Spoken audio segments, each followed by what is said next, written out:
삼성의 투자하는 240조. 전국민 재난지원금 추경 20배. 서울뉴스 1. 주성호 기자.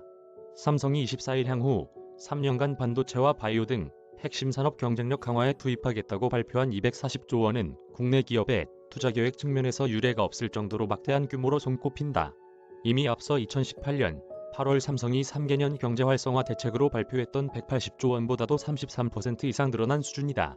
3년간의 180조 원 투자를 지난해 끝마친 이후 올해 투자 규모를 늘린 삼성은 반도체, 바이오, 차세대 통신 등의 역점 산업에 240조 원을 투입할 방침이다. 이 중에서 180조 원은 오로지 국내에 투자된다. 삼성이 발표한 240조 원은 국내 기업사에서 과거 사례를 찾아보기 힘들 만큼 규모가 크다.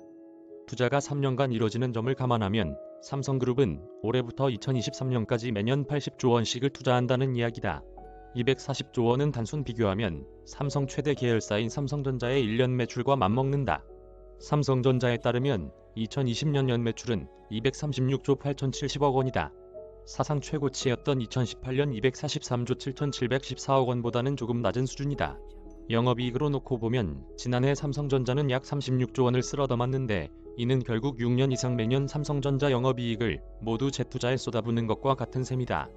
특히 1년에 80조 원을 투자하는 걸 가정하고 이 같은 재원이 모두 M&A에 쓰인다고 보면 국내 주식시장 기준으로 삼성전자를 제외한 모든 기업이 인수 대상이 될 수도 있다. 이날 종가 기준 국내 주식시장 시총 1위인 삼성전자를 제외하고 2위인 SK하이닉스 이하 모든 기업들의 시총이 80조 원을 밑돈다. 삼성의 투자 규모 240조 원을 보다 손쉽게 체감하기 위해 2020년 4월 결정된 전국민 재난지원금 2차 추가 경정 예산안과 비교해보면 그 위용은 더욱 도드라진다. 당시 국회는 정부가 제출한 전국민 재난지원금 2차 추경안을 통과시켰는데 그 규모는 12조 2천억 원 수준이었다. 이는 1인 가구에 40만원, 2인 가구 60만원, 3인 가구 80만원, 4인 가구 100만원 등 총 2,171만 전국민 가구에 재난지원금을 지급하는 것이 골자였다. 단순 비교하면 3년간 240조 원씩 투입하다는 삼성의 투자 규모는 전국민 재난지원금 추경안의 20배 이상에 달한다.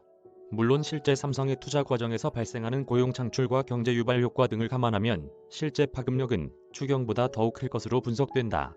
이메일 주소